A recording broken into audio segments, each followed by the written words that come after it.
Shin o'z boshimchalik bilan bolasini ofisga olib keldi. Shovqin qilib ishlashimizga xalaqit beryapti. Shunchaki bolasini tarbiyalashda yordam bermoqchi edim. Menga esa qo'l ko'tardi. Bolasini olib kelishga men ruxsat berdim.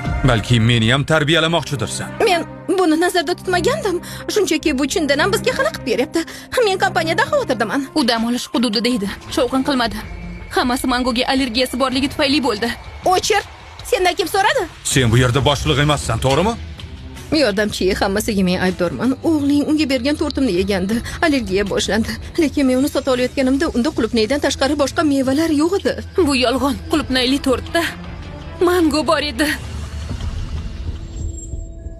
Nima bo'lganini kotibasi undan so'rash kerak.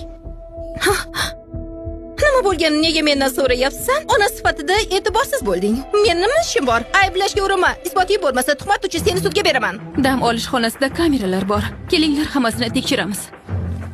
Sen nima bu kompaniyani o'zingniki deb o'ylayapsanmi? Linmo, kameradagi yozuvlarni tekshir. Ko'p bo'ladi.